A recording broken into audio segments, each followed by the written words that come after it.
base. Sin embargo, esta familia está dividida obviamente en los géneros que nosotros estudiamos. Tenemos al género treponema, que es el que vamos a revisar hoy día. También tenemos al género borrelia y tenemos al género leptospira. Y aún todavía leptospira se subdivide en otros géneros más, que hoy por hoy todavía dos de ellos no tienen importancia clínica, uno sí, pero no son motivo de la charla de hoy día. ¿Por qué? Porque en este segmento estamos revisando las infecciones de transmisión sexual, ¿verdad? Y por lo tanto hoy nos corresponde hablar sobre treponema, pero con una de sus especies más interesantes.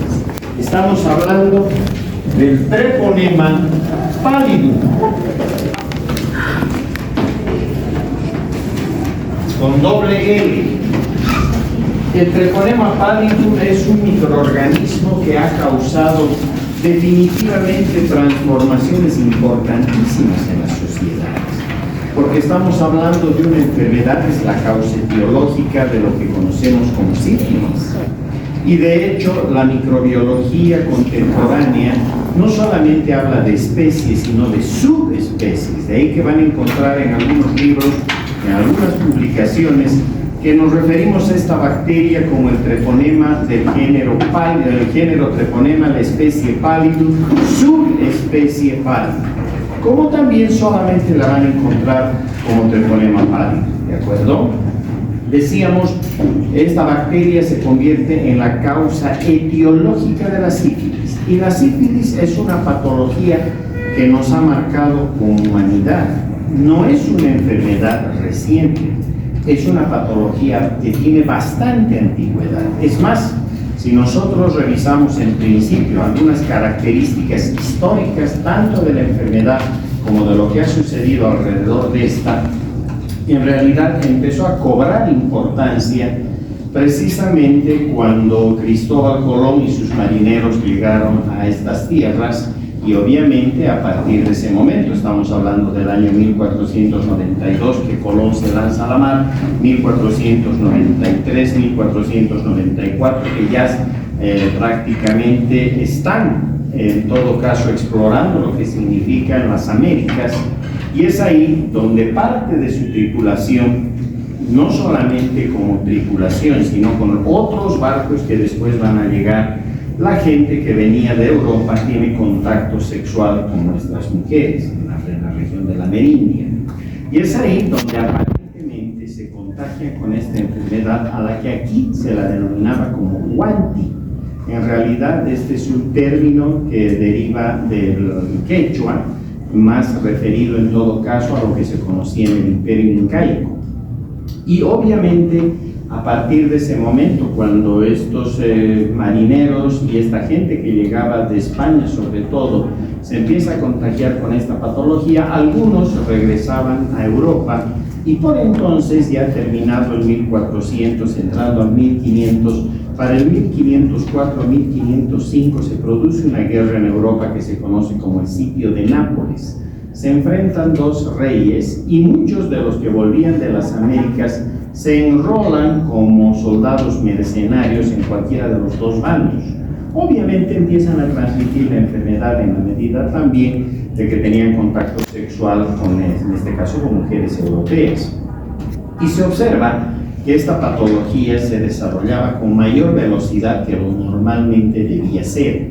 Aparecían muy rápido las lesiones iniciales, progresaban a cuadros gravísimos en cosa de meses, en cosa de un año, generalmente ya estaban falleciendo a consecuencia de las lesiones que provocaba esta enfermedad. Y obviamente la empezaron a denominar de acuerdo a de donde creían que venían. Era una guerra prácticamente que enfrentaba casi a toda Europa, por lo tanto le llamaron el mal polaco porque pensaron que eran las tropas polacas que portaban esta enfermedad. Le llamaron el gálico porque pensaron que eran los franceses que la portaban. Por otro lado, también ya un historiador de la medicina y a la vez médico que estuvo aquí en la región de las Américas, precisamente corroborando lo que sucedía en estas tierras. Estamos hablando de Gonzalo Fernández de Oviedo, uno de los primeros médicos españoles que llegó a esta región y pudo describir lo que él observaba. Él le ha de llamar el sarampión de Indias, y es así que se ha de mantener con ese nombre durante buen tiempo. Imagínense ustedes, a lo largo de los años, en la medida también que se seguía estudiando esta enfermedad, en su momento se llegó a pensar que si bien Colón, decían ellos, había civilizado a América, sus tropas o sus tripulaciones habían civilizado Europa. Ese era el concepto que tenían. Y es más, lo asociaron demasiado a nuestras culturas y llegaron a plantear el hecho de que inclusive en un libro que es el Comentario Real de los Incas, de Garcilaso de la Vega, allí precisamente se decía que estuvo largo tiempo entretenido el Inca Huayna Cápac, tanto con las ñustas como en su momento incluso decían que tenía contacto sexual con las llamas, que por eso fue castigado por el dios Inti y le fue transmitido el Huanti. Obviamente una estupidez, ¿verdad? Pero esa era la forma en la que veían, en la forma en la que además atribuían lo que estaba sucediendo con esta enfermedad. Sin embargo, en principio nos ayudó el arte, porque años, muchos años después, y estamos hablando ya del siglo XX, aparece en Alsacia un cuadro que se llama Las Tentaciones de San Cosme y San Damián, atribuido a un pintor flamenco, Jaime Huguet, el cual precisamente retrata y obviamente en parte de las imágenes que él había colocado describe lesiones que, al decir de los especialistas, son lesiones típicamente sifilíticas. Lo interesante de este cuadro es que data del año 1472, está fechado a 1472. Cabe decir, 20 años antes de que Colón se lanzara a la mar y posteriormente llegara a América. En otras palabras, la sífilis ya existía en Europa. Con eso se cayó la tesis americanista y se empezó a estudiar con más detalle y evidentemente se observó que muchas de las enfermedades que ellos creían que se debían a la peste, en realidad eran atribuidas a la sífilis. Tanto es así que ya transcurridos los años después de la colonia, en 1600, 1650, etc., por ejemplo, en Inglaterra, todas las mujeres que eran sifilíticas eran marcadas con un hierro en la frente, para que todos los hombres las evitaran. Pero no solo eso, si alguno de los hombres se había infectado con sífilis, el tratamiento era que tenga relaciones sexuales con doncellas vírgenes, una o dos, y entonces decían que se curaba la enfermedad. ¿Se dan cuenta de las estupideces que hemos hecho como humanidad? Y como siempre, ese trato y ese maltrato desde el punto de vista del machismo clásico hacia las mujeres, ¿verdad? Porque en todo caso eran ellas las malvadas que tenían la sífilis y transmitían a los pobrecitos hombres, nos transmitían esta enfermedad. Causó una serie de modificaciones y revoluciones precisamente por lo que causaba esta enfermedad. Hoy por hoy, es más, hemos heredado todavía un término que espero que ya ni siquiera lo nombremos en un futuro próximo. Esto que estamos revisando, las infecciones de transmisión sexual, las llamaban enfermedades venéreas, y todavía van a escuchar ese término en los hospitales. Esta es una enfermedad venérea. No tiene que hablarse de esa manera, porque venéreo deriva de Venus, mujer, ¿de acuerdo? Y obviamente se atribuye a que ustedes, las damitas, son el origen y la fuente de estas infecciones, cuando las más de las veces es al revés, ¿de acuerdo? Entonces ese término de venéreo es un término despectivo, es un término impropio, es un término absurdo que tenemos que borrar una vez por todas. Son infecciones de transmisión sexual. ¿Listo? Por lo tanto, imaginen cuántas cosas han provocado la sífilis. Es impresionante lo que ha hecho. Hay reyes que han muerto con sífilis, hay grandes músicos que han muerto con sífilis, grandes filósofos, pintores que han muerto con sífilis. Y es porque obviamente una vez que se transmitía la enfermedad, como vamos a ver, pasaba por un ciclo clínico que lo vamos a resumir, no es motivo de nuestra asignatura la parte clínica, pero la vamos a revisar muy sucintamente y para que ustedes puedan ver cómo nos ha modificado esta enfermedad, ¿de acuerdo? Vamos ahora sí a revisar al agente etiológico, al Treponema pallidum. Obviamente no se sabía nada de este microorganismo hasta fines del 1800, donde dos investigadores, el uno zoólogo y el otro más biólogo que otra cosa, trabajando conjuntamente logran encontrar el treponema precisamente en las lesiones iniciales de las ingles. Y lo observan, evidentemente, como verdaderos tirabuzones, decíamos, formas espirilares que eran destacables precisamente en un proceso de microscopía que ustedes ya conocen, y es el del campo oscuro. Lo que pasa es que este es un microorganismo tan delicado, tan finito, mide más o menos 0,2 micrómetros de diámetro, por 5, a veces hasta 15 micrómetros de longitud, pero es tan delgadito que prácticamente no le podemos ver fácilmente. Pero no solo ello, sino que por la composición de su pared no puede ser coloreado con las tensiones convencionales. Y si bien decimos que asemeja su composición a una bacteria gram negativa, pero en realidad si usamos tinción gram no vemos nada, absolutamente nada. Todos los colorantes derivados de la anilina, que son los que utilizamos para la tinción de gram, y otras tinciones, no tienen sentido en este caso, porque por las características bioquímicas de la pared de estas bacterias no pueden ser coloreadas y por lo tanto pasaban desapercibidas. En cambio, Chaudin y Hoffman, que son los dos investigadores que van a encontrar este agente etiológico, van a recurrir a un artificio que ustedes ya conocen. Estamos hablando del famoso sistema del campo oscuro, ¿verdad? Si nosotros hemos dicho, utilizamos una fuente luminosa, y además, cuando está pasando hacia la lente frontal del objetivo, sufre la interferencia con un condensador, un disco, que provoque campo oscuro, en otras palabras, que desvíen los haces luminosos. Estos haces luminosos golpean a los objetos que se encuentren, en este caso sobre la lámina portaobjetos, los van a golpear y van a pasar tangencialmente, van a contornear los objetos. En otras palabras, es lo mismo que cuando ustedes toman una chompa, por ejemplo, una frazada, y sacuden al trasluz. Han visto caer motitas brillantes de polvo, ¿verdad? Es exactamente lo mismo. La luz no puede atravesar cuerpos sólidos, eso es lógico. Pero cuando estos tienen diametraje pequeño, como las motitas de polvo o las bacterias, las contornean, la luz contornea. Y además es un fenómeno que después fue explicado brillantemente a través de las fórmulas físicas y matemáticas de Einstein, ¿verdad? Por lo tanto, en la medida que la luz contornea estos cuerpos, los hace visibles porque los vemos luminosos en un fondo oscuro, ¿de acuerdo? Eso es lo que hicieron, y por lo tanto es aquí donde se empiezan a observar los treponemas brillantes, ¿de acuerdo? A partir de ese instante, descubierto el agente etiológico, Chaudin y Hoffman nos entregan la opción de poder diagnosticar ahora sí por laboratorio la enfermedad, pero todavía surgía un problema: explicar la clínica de todo esto. Y para ello teníamos no más que seguir trabajando desde el punto de vista, en su momento, bacteriológico, ¿verdad? A principios del 1900 se intenta sembrar a esta bacteria en una batería de medios de cultivo y ver qué otros medios podían servirle.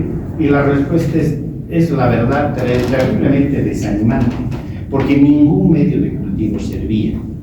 Hoy por hoy todavía no hemos podido nosotros sembrar esta bacteria en un medio de cultivo artificial, así como a un estafilococo, una Escherichia coli, el Mycobacterium tuberculosis, etcétera, que les podemos sembrar en medios de cultivo artificiales y podemos ver su desarrollo. En treponema no hemos podido hacer esto, ¿de acuerdo? Hoy por hoy todavía no se ha podido encontrar un medio de cultivo artificial para el treponema pallidum.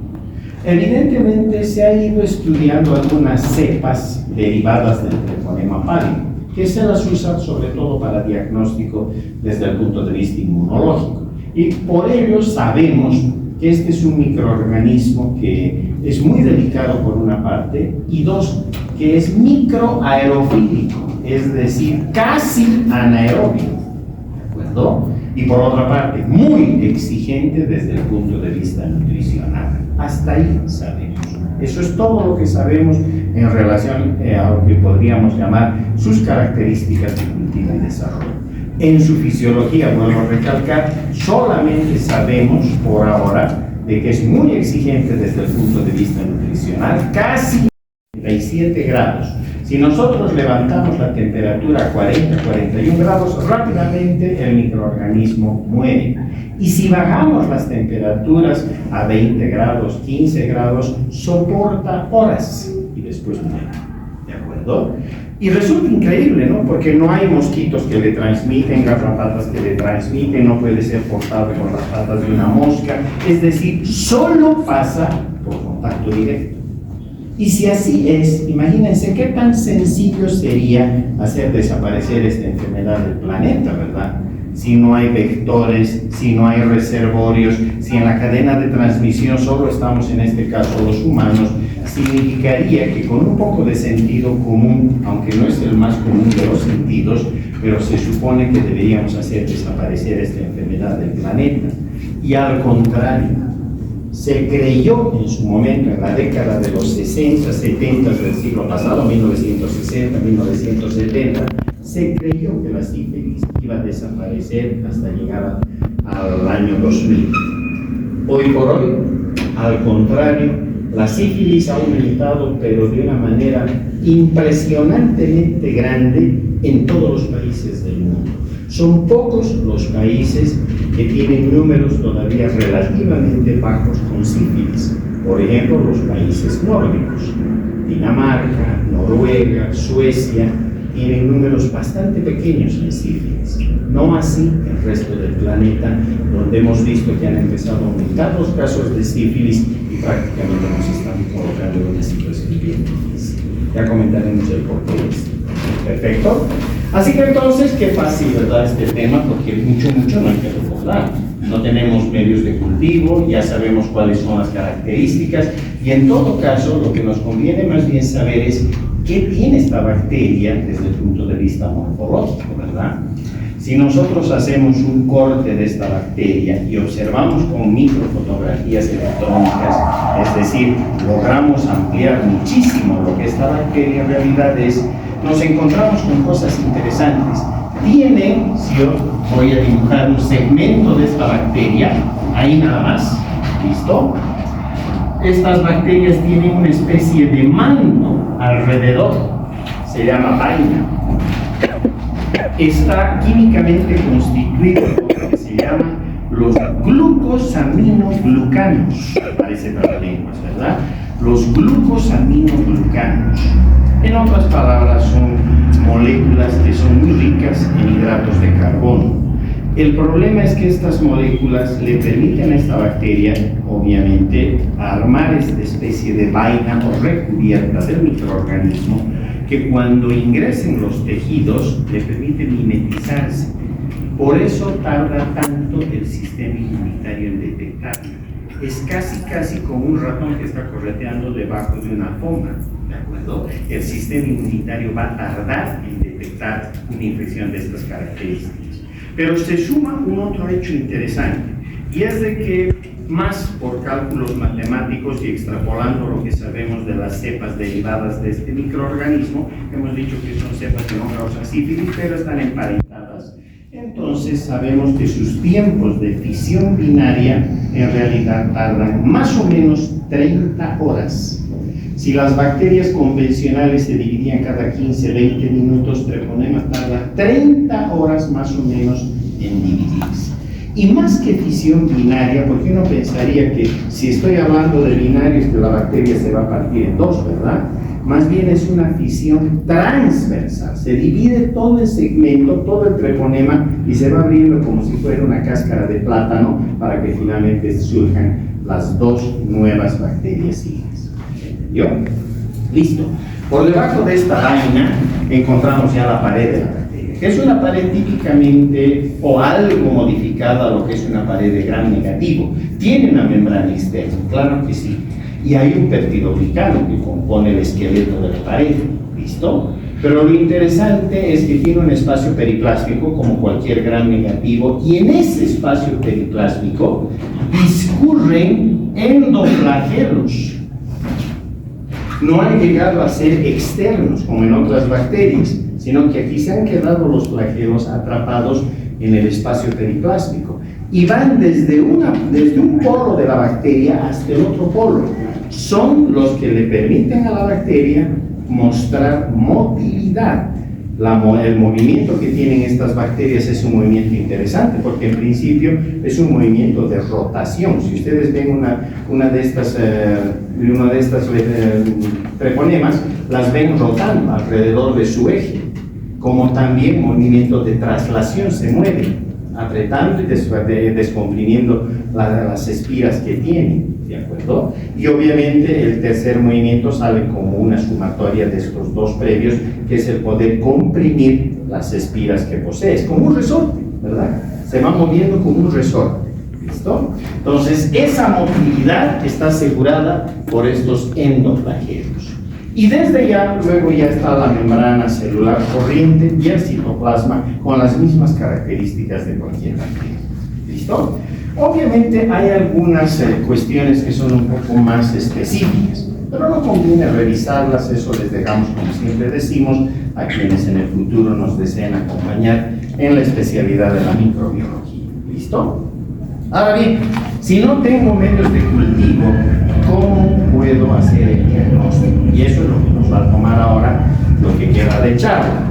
Porque nuestro diagnóstico va a ir en dos líneas. Tenemos el diagnóstico clínico y tenemos el diagnóstico laboratorial, que tienen que engancharse mutuamente. Por ello es que me veo obligado a comentarles parte de la clínica de esta enfermedad, que las van a llevar además con lujo de detalles más adelante, ¿listo? En las materias que corresponden. En realidad, este es un microorganismo, vuelvo a repetir, que pasa por contacto directo. O hay una posibilidad extrema que pase a través, por ejemplo, de transfusiones sanguíneas, porque hemos dicho que puede aguantar algunas horas a 4 grados centígrados. Las bolsas de sangre se guardan a 4 grados centígrados, entonces habría la posibilidad de una transmisión de sífilis a través de bolsas de sangre, pero para ello tendría que ser sangre recientemente obtenida y que no haya sido guardada durante mucho tiempo, ¿verdad? O sea, pero abre una puerta de posibilidad de infección.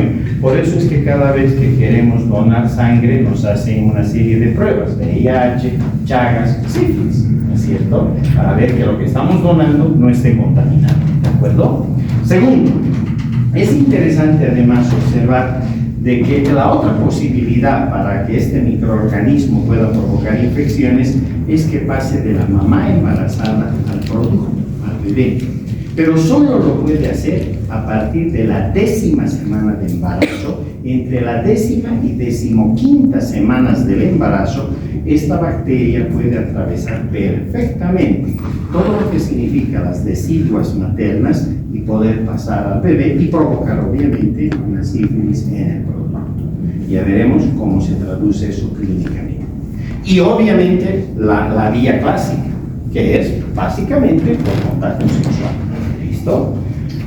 Olvídense de que la sífilis, la gonorrea se transmite por el sauna, por las piscinas, es que hay un baño que estaba sucio.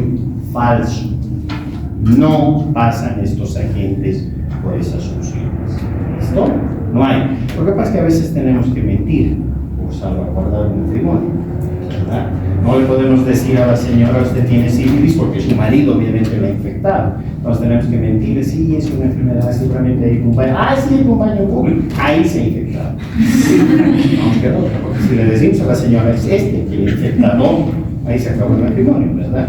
Entonces tenemos que hacer el tratamiento a los dos, a otros les diremos, tú sabes que eres el que ha transmitido. Pero hay que jugar a veces de esa manera, ¿listo? No podemos ser frontales porque podríamos provocar catástrofes, ¿listo? Pero ustedes ya saben, la realidad. Por lo tanto, tiene que haber un contacto sexual. Lo interesante es que el treponema pallidum fabrica una hialuronidasa, lo que le permite eventualmente mejorar su capacidad para poder atravesar mucosas. Fundamentalmente, puede también atravesar a nivel de piel, pero más fácilmente lo hace a nivel de mucosas. ¿Listo? Una vez de que se produce una puerta de entrada para esta bacteria, imagínense una relación sexual, claro que se van a dar muchas posibilidades de ingreso, ¿verdad? La fricción, etcétera, provoca microerosiones que son portones para que pase el microorganismo. Una vez de que este pasa y se instala ahora en la nueva persona, en el paciente, la persona afectada, necesitamos un tiempo prudencial, el cual está calculado en alrededor de 14 a 15 días de prodromos o de tiempo de incubación. No es como otras enfermedades que aparecen o debutan a las 24 o 48 horas, ¿verdad? Una gonorrea, ustedes han estudiado ya, creo que este tema, en 24 o 48 horas ya aparecieron los signos y síntomas. Aquí no, tarda 14 15 días promedio, ¿de acuerdo? Porque hemos dicho, tiene esa vaina de glucosamina-glucanos, lo que le permite mimetizarse. 2, es una bacteria hasta donde sabemos metabólicamente muy inerte, y 3, se divide cada 30 horas. Por lo tanto, va a tardar. ¿Listo? Nunca va a aparecer en 24 horas o 48, no. Los signos y síntomas van a aparecer pasados los 10 días con un promedio de 14-15 días, que se puede extender a 20 o 25 días, pero el promedio usual es de 14-15 días. ¿Listo? ¿Cuándo o qué pasa para que suceda esta aparición? Cuando ha sucedido este número de días, la persona obviamente se va a dar cuenta que algo malo está sucediendo. ¿Por qué? Porque aparece un chancro de inoculación, o sea, una lesión ulcerativa. Es una úlcera la que va a aparecer en el punto por el cual ha ingresado treponema, que no necesariamente es lesión única. Las más de las veces sí, pero pueden haber 2, 3, 4 lesiones de hecho. Y usualmente, si estamos hablando de los varones, el lugar más afectado es el surco varal prepucial, ¿verdad? Es el punto clave. Si estamos hablando de las damas, el canal vaginal. El problema es de que hay otras lesiones que pueden aparecer y la persona no se da cuenta. Por ejemplo, a nivel rectal, aparecen las lesiones y no se da cuenta la persona, porque son lesiones indoloras, no duelen, ¿de acuerdo? O aparecen en la cavidad oral, ya ustedes se dan cuenta como digo allá, ¿verdad? Entonces, en la cavidad oral o en la región nasofaringea pueden estar los chancros de inoculación y la persona ni siquiera se da cuenta. Estas lesiones, vuelvo a repetir, son indoloras típicamente, de bordes bien definidos, que además cuando uno, obviamente con toda la bioseguridad, los guantes, palpa la lesión, los bordes son duros. ¿De acuerdo? Están perfectamente establecidos.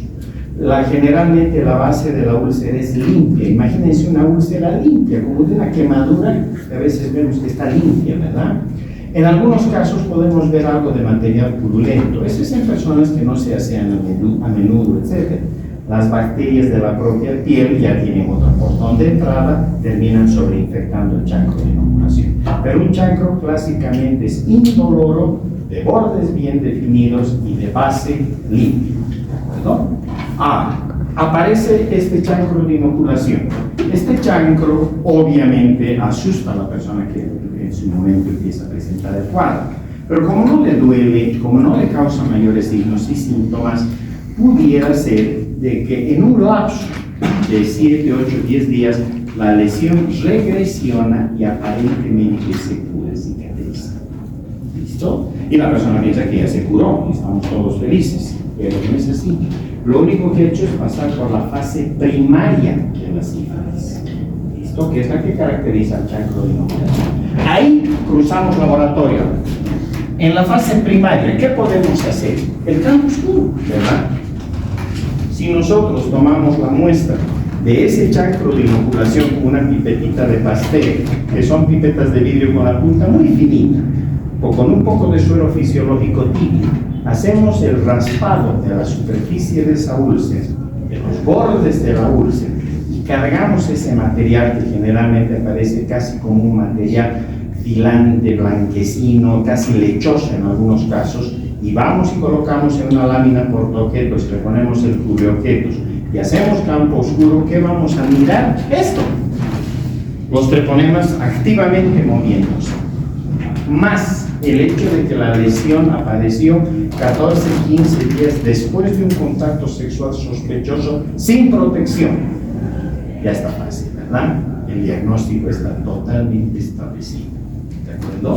Por lo tanto, aquí el campo oscuro en el periodo inicial es ideal a partir de las lesiones. Pero sucede que la persona no se preocupó, se asustó un poco, sí, pero vio que pasaban los días y la lesión iba cicatrizando y uno piensa y dice, pues me curé. No es así. Evidentemente, algunas personas curan espontáneamente, aún sin tratamiento, pero ese es un porcentaje muy chico, 5, 6, 7% de los pacientes. El otro grupo de pacientes pasa al secundarismo. ¿Eso qué significa? 2 a 10 semanas más tarde, otra vez aparecen las lesiones. Pero esta vez ya no solamente en el área genital, sino fundamentalmente en el cuerpo. Aparecen lo que llamamos lesiones maculopapulosas. Dicho de manera sencilla, son granos de color rojo. ¿Listo? Como manchas, pero que parecen granos. Obviamente tienen volumen. Estas son terriblemente infectantes. Es más, van progresando a pústulas, o sea, se van esfacelando y aparece casi el equivalente a material purulento. Si ustedes toman la muestra de ahí y hacen campo oscuro, otra vez vamos a ver infinidad de treponemas destacados sobre el campo oscuro. ¿No? Hasta ahí el campo oscuro es bastante útil. Pasada esta etapa ya, el campo oscuro deja de tener utilidad.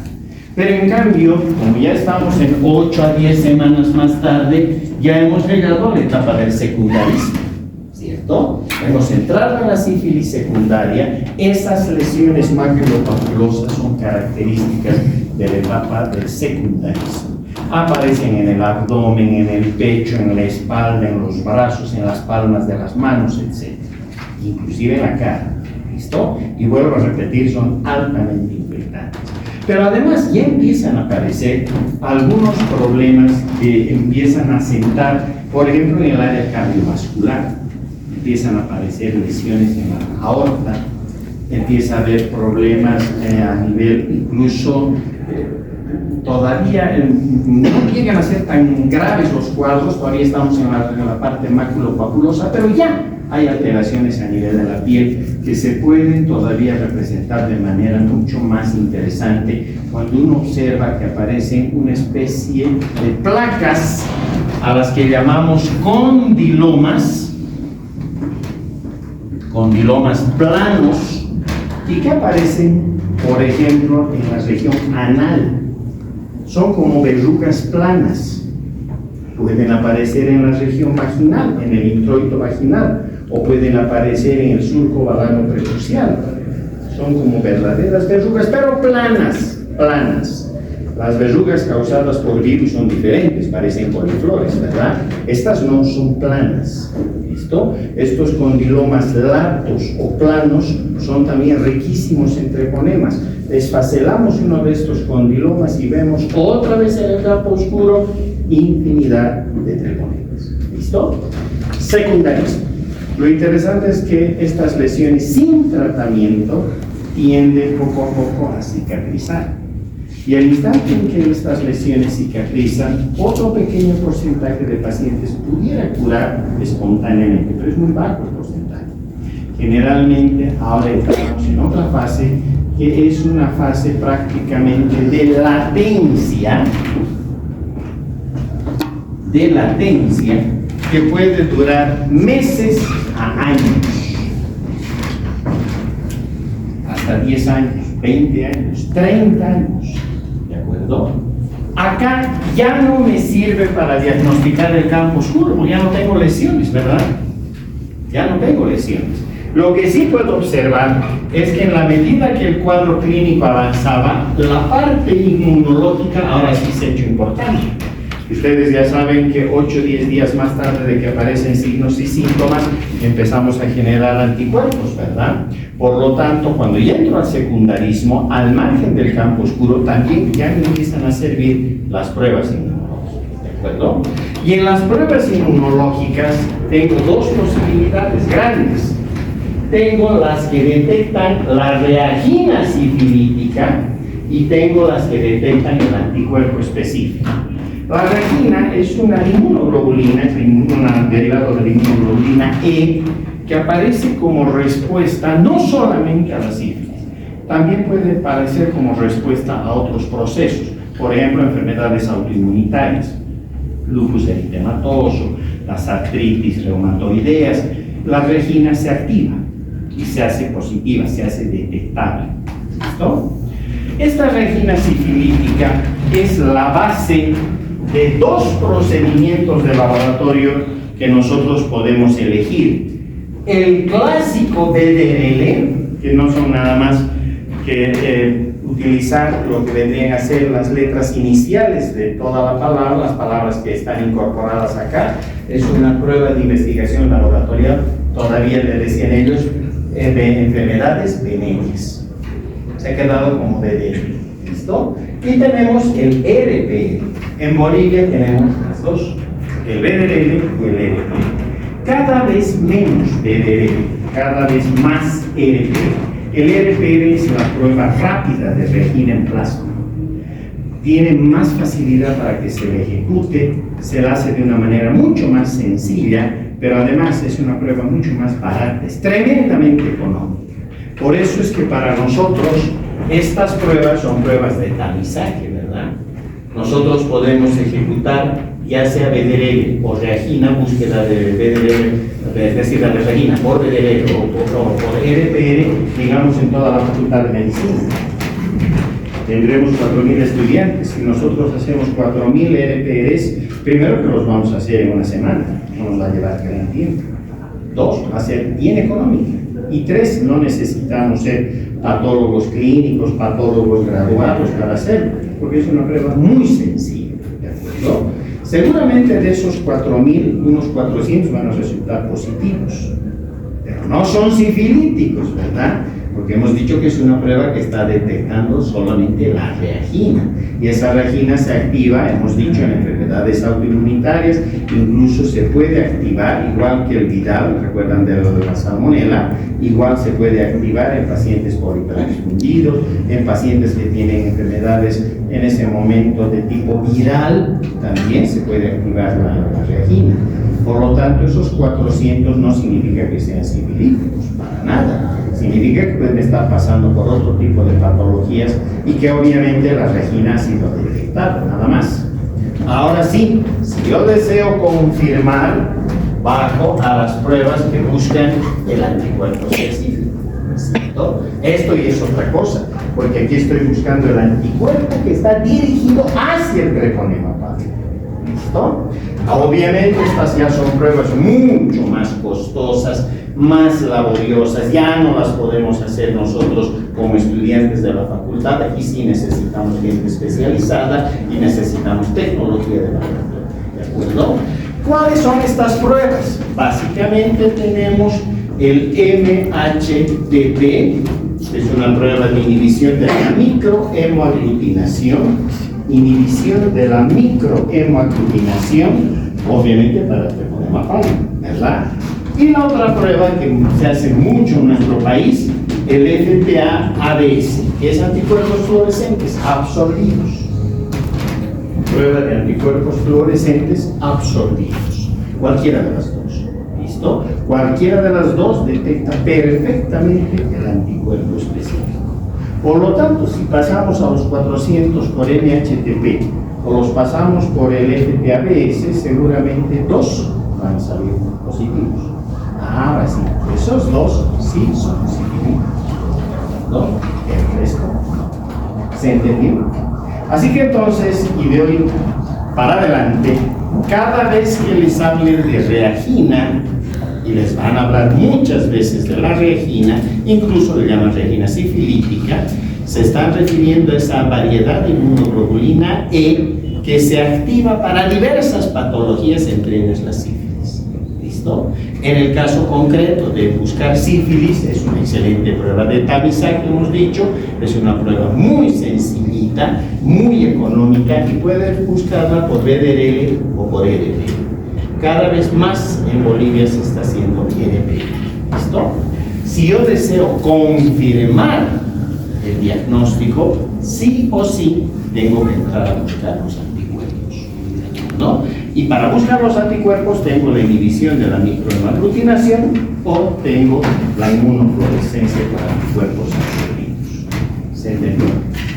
Ahora sí, por lo tanto, si ya tengo todo esto en la tecnología, ya voy bien, porque a partir de esta etapa de secundarismo, no solamente puedo hacer campo oscuro con las lesiones en las cuales sé que hay treponemas, sino que a partir de este momento y durante toda la fase de latencia, estas pruebas van a ser positivas, porque esta es una persona que está cursando, está en fase de latencia, pero clínicamente tiene sífilis, ¿verdad?